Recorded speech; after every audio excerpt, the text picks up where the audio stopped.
In this video, we will do chapter number 5 of Honeysuckle, a different kind of school. I'll be explaining the chapter paragraph wise in Hindi.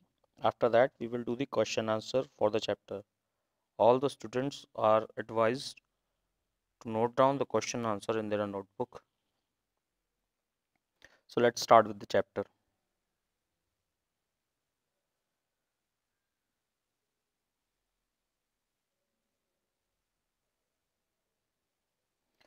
I had heard a great deal about Miss Beam's school, but not till last week did the chance come to visit it. When I arrived there was no one in sight but a girl of about 12. Her eyes were covered with a bandage, and she was being led carefully between the flower beds by a little boy, who was about 4 years younger. She stopped, and it looked like she asked him who had come. He seemed to be describing me to her. Then they passed on. मैंने miss beam के school के बारे में बहुत सारी बातें सुनी थी, लेकिन पिछले हफ्ते से पहले मैं वहाँ जा नहीं पाया था। जब मैं वहाँ पहुँचा तो मुझे वहाँ कोई नहीं दिखा सिवाय एक लड़की के जो कि 12 साल की थी। उसकी आंखों पर पट्टी बंधी हुई थी और उसे एक उससे 4 साल छोटा लड़का पकड़कर हाथ पकड़कर ले जा रहा था। वह रुकी। ऐसा लगता है कि उसने उस बच्चे से पूछा कि वहाँ कौन आया है, और फिर वो चले गए। Miss Beam was all that I had expected, middle-aged, full of authority, yet kindly and understanding. Her hair was beginning to turn grey, and she had the kind of plump figure that is likely to be comforting to a homesick child. I asked her some questions about her teaching methods, which I had heard were simple. Miss beam वैसी ही थी जैसा कि मैं expect कर रहा था। मध्यम उम्र की, उनके पास पूरी अथॉरिटी थी, लेकिन फिर भी वो दयालु थी और समझने वाली थी। उनके बाल सफ़ेद होने लगे थे और वो इस तरह से लग रही थी जैसे कि कोई घर में रहने वाला बच्चा हो। मैंने उनसे उनके पढ़ाने के तरीकों के बारे में पूछा, जिसके बारे में मैंने सुना था कि बहुत सिंपल है। No more than is needed to help them to learn how to do things. Simple spelling, adding, subtracting, multiplying, and writing. The rest is done by reading to them and by interesting talks during which they have to sit still and keep their hands quiet. There are practically no other lessons. उन्होंने बताया कि इनको सिखाने के लिए कुछ खास नहीं। सिंपल स्पेलिंग्स, जोड़ना घटाना गुणा भाग, और बाकी का मैं पढ़कर उन्हें सुनाती हूँ। अच्छी बातें, उस दौरान उन्हें शांत बैठना होता है और अपने हाथों को शांत रखना होता है। इसके अलावा और कुछ नहीं। The real aim of school is not so much to teach thought as to teach thoughtfulness, kindness to others, and being responsible citizens. Look out of the window a minute, will you?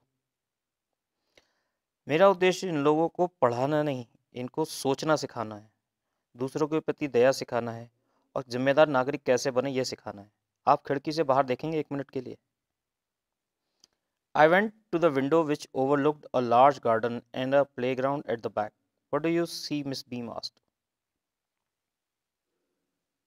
मैं खिड़की की तरफ गया और बाहर एक बड़े garden की तरफ देखा और एक खेल के मैदान की तरफ जो उसके पीछे था। आप क्या देख रहे हैं? मिस बीम ने पूछा। I see some very beautiful grounds, I said, and a lot of jolly children. It pains me, though, to see that they are not all so healthy and active looking. When I came in, I saw one poor little girl being led about. She has some trouble with her eyes. Now I can see two more with the same difficulty, and there is a girl with a crutch watching the others at play. She seems to be hopeless cripple. मुझे कुछ सुंदर मैदान दिखाई दे रहे हैं, मैंने कहा, और कुछ खुश बच्चे, लेकिन मुझे ये देखकर दुख होता है कि उनमें से कुछ पूरी तरह से स्वस्थ नहीं है और एक्टिव भी नहीं लग रहे हैं। जब मैं अंदर आया तो मैंने एक बेचारी बच्ची को देखा था जिसकी आंखों में कुछ समस्या थी और कोई बच्चा उसे लेकर जा रहा था। अब मुझे दो और ऐसे बच्चे दिखाई दे रहे हैं जो परेशानी में हैं, और एक लड़की है वहाँ जिसके पैरों में क्रच बंधे हुए हैं। वो दूसरों को खेलते हुए देख रही है। वह बहुत ही निराश लग रही है। Miss beam laughed. Oh no, she said. She's not really lame. This is only her lame day. The others are not blind either. It is only their blind day. Miss beam ने कहा, नहीं नहीं, उस लड़की को कोई परेशानी नहीं है, ये उसका लेम डे है और दूसरी भी अंधे नहीं है, ये उनका ब्लाइंड डे है। I must have looked very surprise for she laughed again. मैं बहुत ही आश्चर्य से देख रहा था और वह फिर से हंस रही थी। This is a very important part of our system to make our children appreciate and understand misfortune. We make them share in misfortune too. Each term, every child has one blind day, one lame day, one deaf day, one injured day, and one dumb day. During the blind day, their eyes are bandaged absolutely and they are on their honor not to peep. The bandage is put on overnight so they wake up blind. This means that they need help with everything. Other children are given the duty of helping them and leading them about. They all learn so much this way, both the blind and the helpers. ये हमारे सिखाने के तरीकों का एक महत्वपूर्ण भाग है। हम अपने बच्चों को ये सिखाते हैं कि दूसरों के दुर्भाग्य के साथ कैसे चला जाए। हम उनके दुर्भाग्य के साथ जीना सिखाते हैं। हर बच्चे को एक अंधा दिन, एक लंगड़ा दिन, एक बहरा दिन और एक चोट लगने वाला दिन और एक ना बोलने वाला दिन दिया जाता है। जिस दिन किसी का ब्लाइंड डे होता है, रात में ही उनकी आंखों पर पट्टी बांध दी जाती है और उनसे कहा जाता है कि उन्हें देखना नहीं है। इसका मतलब ये है कि उन्हें सब कुछ दूसरों की मदद से करना होगा और दूसरे बच्चों को ये जिम्मेदारी दी जाती है कि वह उनकी हेल्प करेंगे।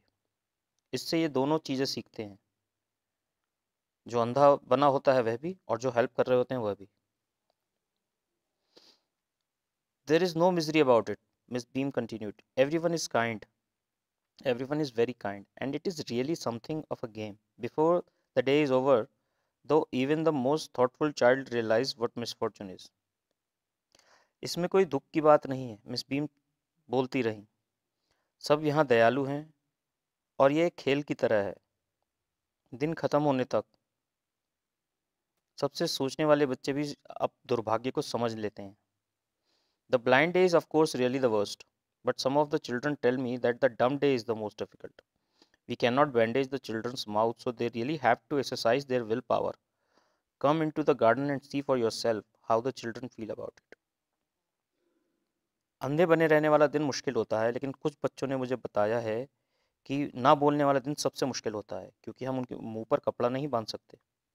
उन्हें अपनी विल पावर यूज़ करनी होती है। गार्डन में आइए और अपने आप देखिए कि बच्चे इस बारे में क्या महसूस करते हैं। Miss Beam led me to one of the bandaged girl. Here is a gentleman come to talk to you, said Miss Beam and left us. Miss Beam मुझे एक ऐसी बच्ची के पास ले गई जिसकी आंखों पर पट्टी बंधी थी और कहा, ये एक सज्जन है जो आपसे मिलने आए हैं, और हमें छोड़कर चली गई। Don't you ever peep? I asked the girl. क्या तुम कभी पट्टी के नीचे से झांक कर नहीं देखती हो? मैंने लड़की से पूछा। Oh no, she exclaimed, that would be cheating, but I had no idea it was so awful to be blind. You can't see a thing. You feel you are going to be hit by something every moment. It is such a relief just to sit down. अरे नहीं, उसने कहा, ये तो cheating होगी। लेकिन मुझे पता नहीं था कि अंधा होना इतना मुश्किल होता है। आप एक भी चीज़ नहीं देख सकते और आपको हमेशा ऐसा लगता है कि आप किसी चीज़ से टकरा जाएंगे। केवल बैठे रहना बहुत ही आरामदायक है। Are your helpers kind to you? I asked. क्या तुम्हारे मदद करने वाले तुम्हारी मदद करते हैं? मैंने पूछा। Fairly, but they are not as careful as I shall be when it is my turn. Those that have been blind already are the best helpers. It is perfectly ghastly not to see. I wish you would try. Shall I lead you anywhere? I asked.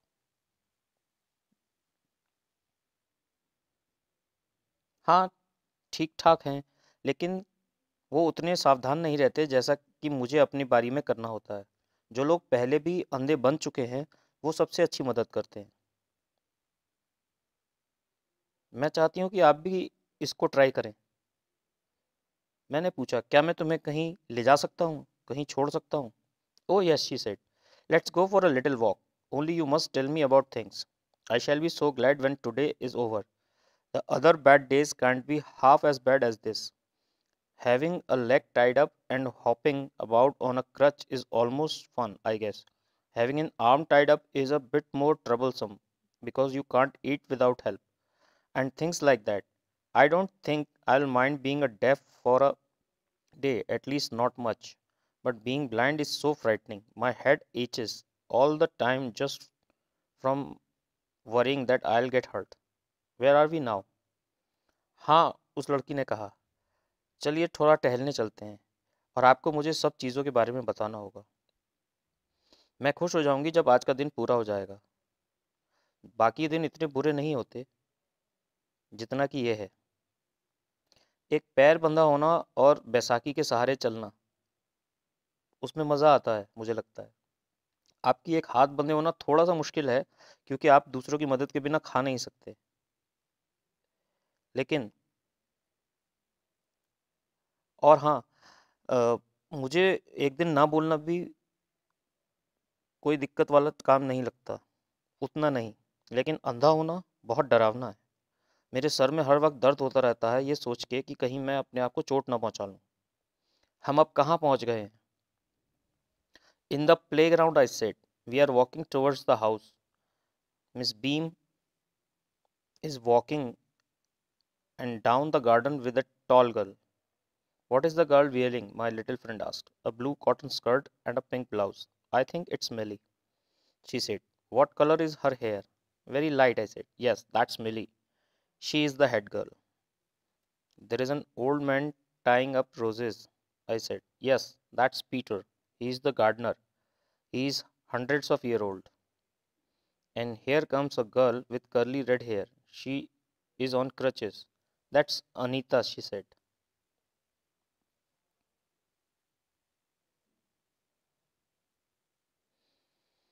हम खेल के मैदान में पहुंच गए हैं, मैंने कहा।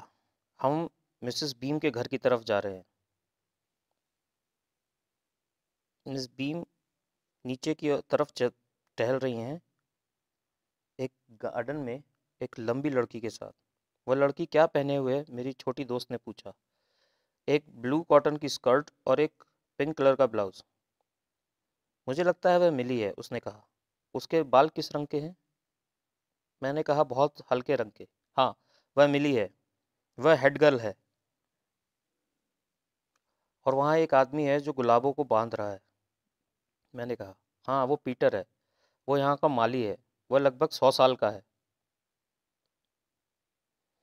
और एक और लड़की आ रही है जिसके बाल लाल हैं और घुंघराले हैं और वो बैसाखी से चल रही है। वह अनीता है, उसने कहा। And so we walked on. Gradually, I discovered that I was 10 times more thoughtful than I ever thought I could be. I also realized that if I had to describe people and things to someone else, it made them more interesting to me. When I finally had to leave, I told Miss Beam that I was very sorry to go. Ah, she replied, then there is something in my system after all. और हम ऐसे ही चलते रहे। धीरे धीरे मुझे यह विश्वास होने लगा कि मैं 10 गुना ज़्यादा सोच रहा था जो कि मैं हमेशा सोचता था उससे।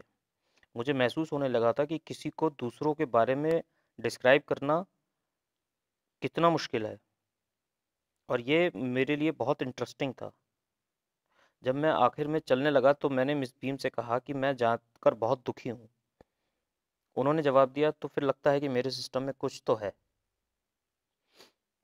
That completes your chapter. Now we'll be doing the question answer for this chapter. First, we will do working with the text. A. Put these sentences from the story in the right order and write them out in a paragraph. Don't refer to the text.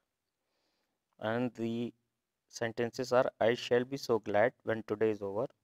Having a leg tied up and hopping about on a crutch is almost fun, I guess. I don't think I'll mind being a deaf for a day, at least not much.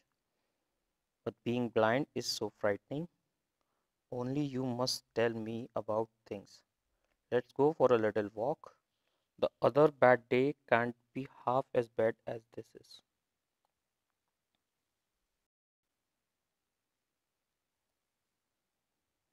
So these are your sentences. Now we will be putting them together as, let's go for a little walk. Only you must tell me about things. I shall be so glad when today is over. The other bad days can't be half as bad as this.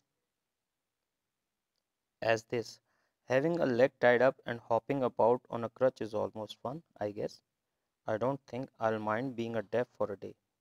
At least not much. But being blind is so frightening. So this is how you put all the sentences together. Now we move to B section. Answer the following question. And your first question is, why do you think the writer visited Miss Beam's school? Answer. The writer visited Miss Beam's school because he had heard a great deal about this school. The writer visited Miss Beam's school because he had heard a great deal about the school. What was the game that every child in the school had to play? The game that every child in the school had to play was that each term every child had one blind day, one lame day, one deaf day, one injured day, and one dumb day. The game that every child in the school had to play was that each term every child had one blind day, one lame day, one deaf day, one injured day, and one dumb day. Each term every child has one blind day, one lame day. Complete the line. Which day was the hardest? Why was it the hardest? Each term every child has one blind day, one lame day, one deaf day, one injured day, and one dumb day. The dumb day was hardest because the children's mouth could not be bandaged, so they really had to exercise their willpower to remain silent. Each term every child has one blind day, one lame day, one deaf day, one injured day, and one dumb day. The dumb day was the hardest because the children's mouth could not be bandaged, so they really had to exercise their willpower to remain silent.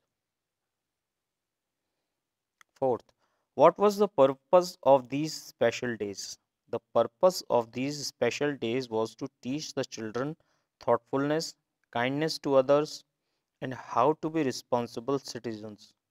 These days make the children appreciate and understand misfortune by making them share in the misfortune of others. The purpose of these special days was to teach the children thoughtfulness, kindness to others, and how to be responsible citizens. These days make the children appreciate and understand misfortune by making them share in the misfortune of others. So this completes your chapter number 5 of Honeysuckle. We will be doing next chapter in our next video. Thank you.